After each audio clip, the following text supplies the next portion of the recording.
इस गीता व्याख्यान माला में विगत वीडियो में हम श्लोक संख्या 10 तक की व्याख्या कर चुके हैं। गीता अध्याय 1 श्लोक संख्या 10 तक।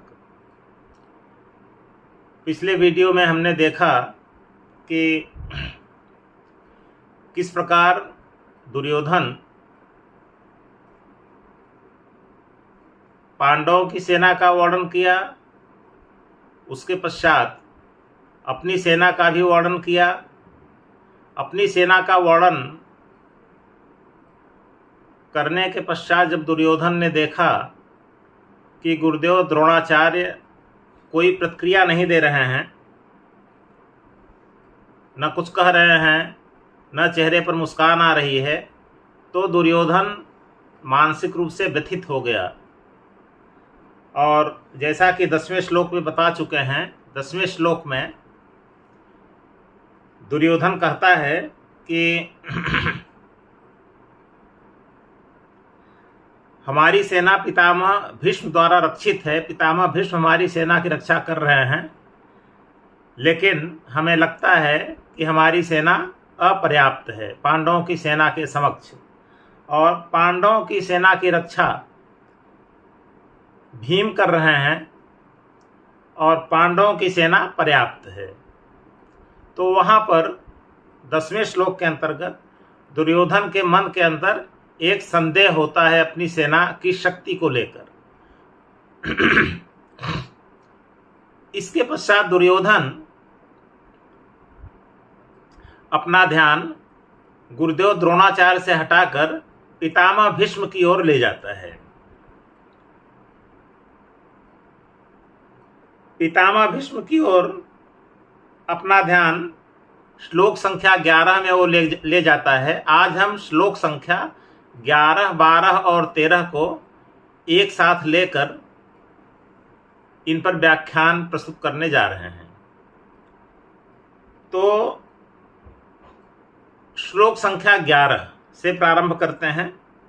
श्लोक संख्या 11। अयनेषु च सर्वेषु यथा भागमवस्थिताः भीष्ममेवाभिरक्षन्तु भवन्तः सर्व एव हि। फिर से देखें।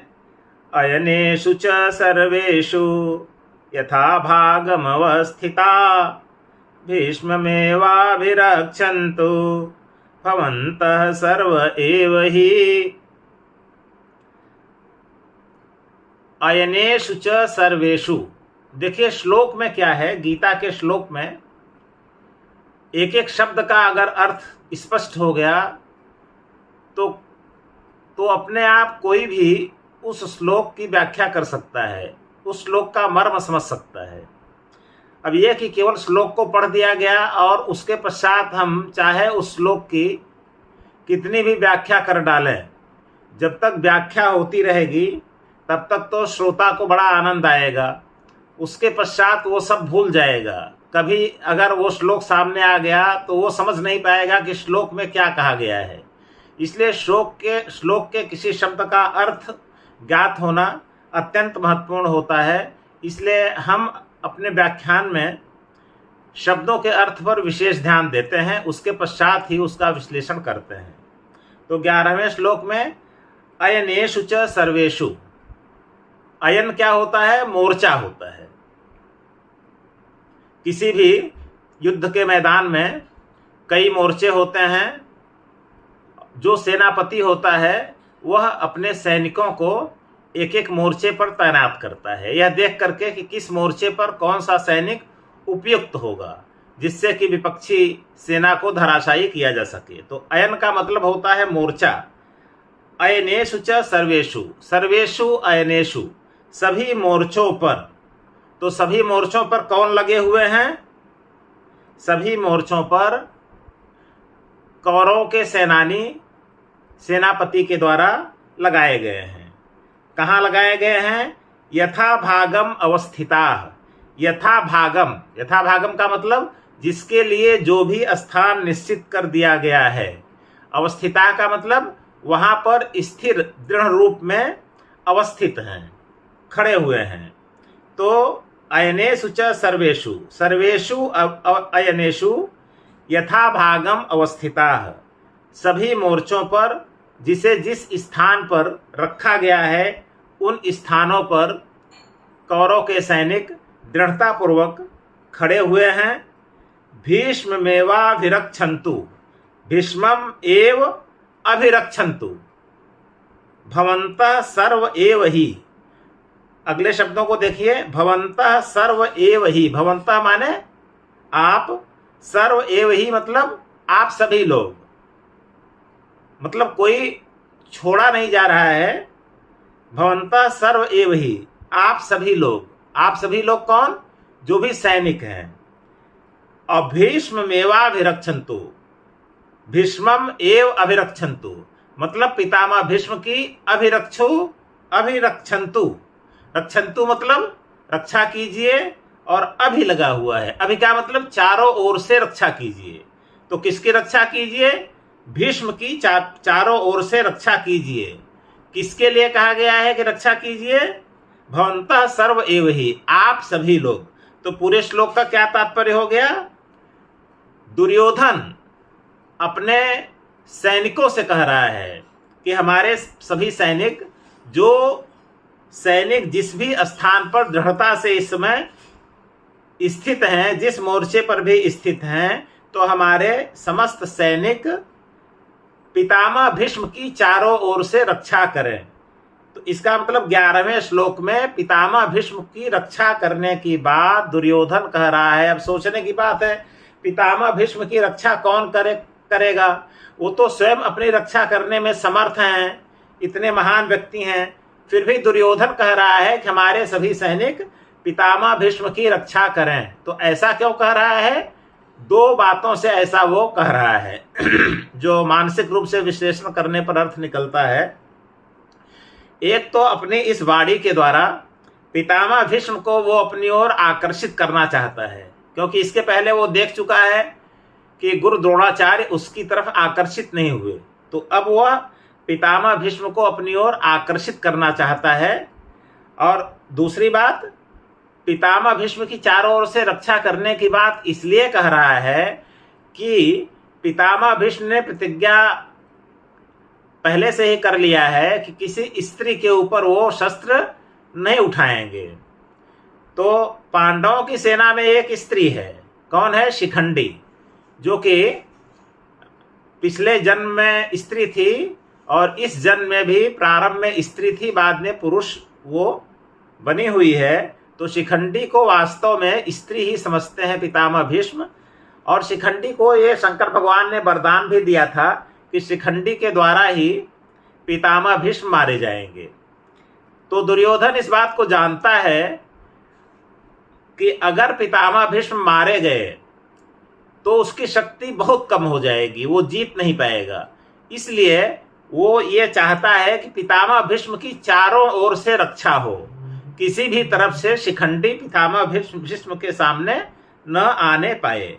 तो 11वें श्लोक में यही है कि दुर्योधन अपने सैनिकों से कह रहा है कि आप सभी लोग, जो सैनिक जिस स्थान पर है उसी स्थान पर स्थिर रहते हुए हमेशा ध्यान रखो चारों तरफ से कि पितामह भीष्म की तरफ शिखंडी ना आने पाए या और कोई भी ना आने पाए, और पितामह भीष्म की चारों तरफ से रक्षा होती रहे। अगला श्लोक, श्लोक संख्या 12।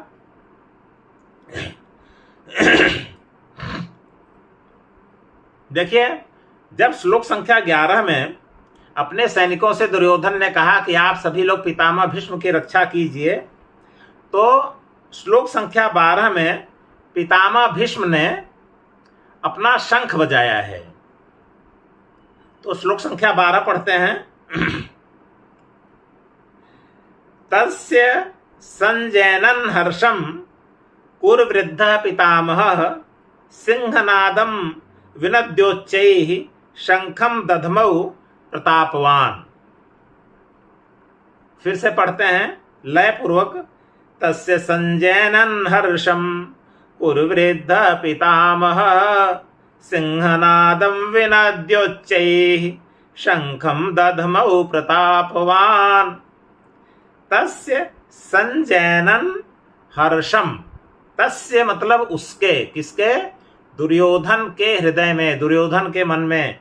संजैनन का मतलब उत्पन्न करना, जन धातु होती है, जैसे जनयति कहते हैं। तो कोई बात उत्पन्न करना, पैदा करना, प्रादुर्भाव करना। हर्षम मतलब प्रसन्नता। तो तस्य मतलब दुर्योधन के हृदय में हर्षम संजयनम, प्रसन्नता उत्पन्न करते हुए, दुर्योधन के हृदय में प्रसन्नता उत्पन्न करते हुए कुरुवृद्ध प्रतापवान पितामह। पितामह भीष्म, पितामह भीष्म के दो विशेषण इसमें हैं। एक है कुरुवृद्ध। पितामह भीष्म कैसे हैं? कुरुवृद्ध, कुरुवंश में सबसे बड़े हैं, सबसे वृद्ध हैं, और प्रतापवान और प्रतापी हैं। तो कुरुवृद्ध, कुरुवंश में सबसे बड़े और महान प्रतापी पितामह भीष्म ने सिंहनादम, जैसे सिंह गरजता है, सिंहनादम सिंह की तरह नाद करते हुए, विनद्योच्चैहि, विनद्य धन उच्चैहि, सिंह के समान नाद किया, नाद करके, उच्चैहि एकदम ऊंचे स्वर में, शंखम दधमौ, शंखम शंख, दधमौ का मतलब बजाया, सिंह के समान नाद करते हुए ऊंचे स्वर में शंख को बजाया। तो शंख को किसने बजाया? पितामह भीष्म ने बजाया। पितामह भीष्म कैसे हैं? कुरुवृद्ध हैं और प्रतापवान हैं। पितामह भीष्म के शंख बजाने से क्या हुआ? दुर्योधन के मन में, दुर्योधन के हृदय में आनंद पैदा हुआ। तो ये है 12वां श्लोक। 13वें श्लोक पर आते हैं। जब पितामह भीष्म ने अपना शंख बजाया तो उसके तुरंत पश्चात कौरवों के जितने भी सैनिक थे और जिनके हाथ में जो भी वाद्य यंत्र थे, सब अपने अपने वाद्य यंत्र को बजाने लगे।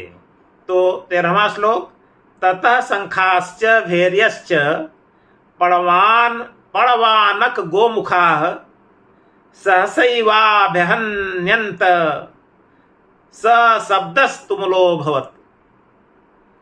ततः शंखाश्च भैर्यश्च पड़वानक गोमुखाः सहसैवाभ्यहन्यन्त सशब्दस्तुमुलोऽभवत्। ततः मतलब उसके पश्चात, किसके पश्चात? पितामह भीष्म के शंख बजाने के पश्चात।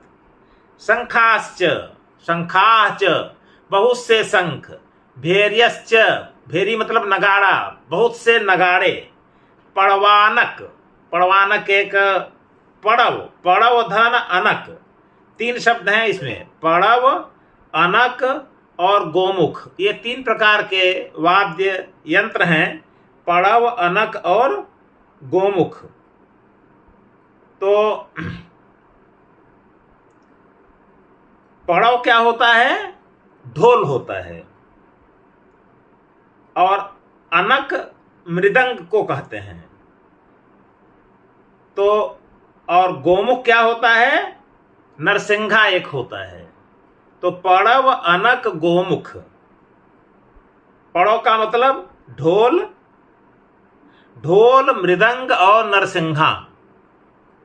पड़व, अनक, गोमुख, ढोल, मृदंग और नरसिंघा ये सभी बजने लगे। मतलब जितने सैनिक थे, किसी सैनिक के हाथ में ढोल रहा होगा, नगाड़ा रहा होगा, किसी सैनिक के हाथ में नगाड़ा भेरी रहा होगा, किसी सैनिक के हाथ में पड़ाव का मतलब ढोल रहा होगा, किसी सैनिक के हाथ में अनक, अनक का मतलब मृदंग रहा होगा, और किसी सैनिक के हाथ में गोमुख मतलब नरसिंहा रहा होगा। तो सभी सैनिक जिसके हाथ में जो भी था उसको बजाने लगे।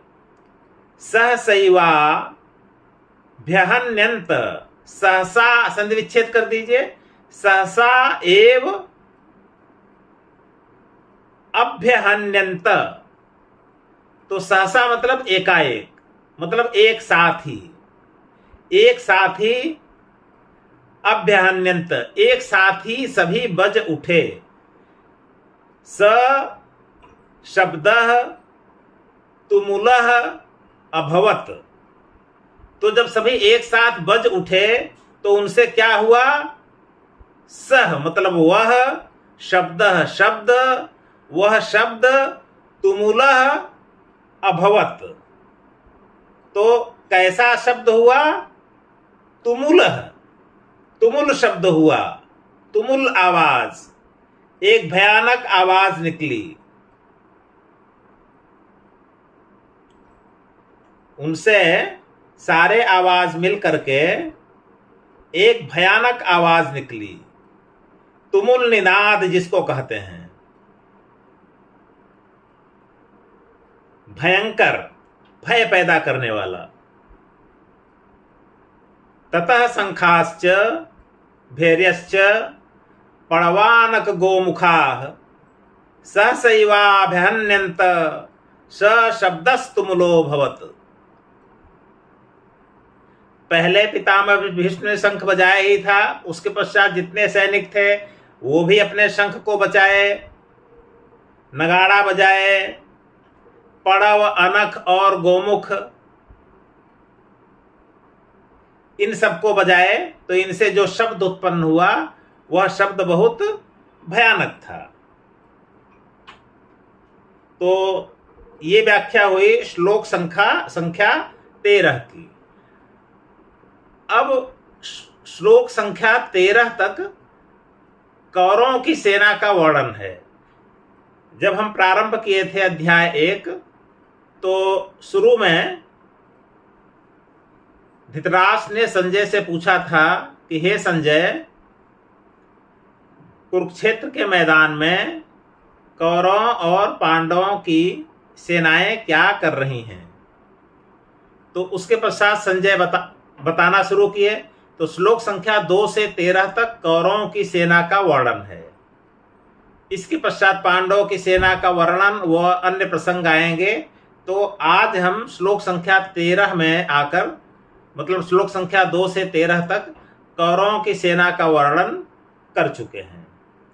तो आज के इस वक्तव्य का यहीं समापन करते हैं। इसके पश्चात जो व्याख्यान होगा वह श्लोक संख्या 14 से प्रारंभ होगा। यत्र योगेश्वरो कृष्णः यत्र पार्थो धनंजयः तत्र श्रीर्विजयो भूत्।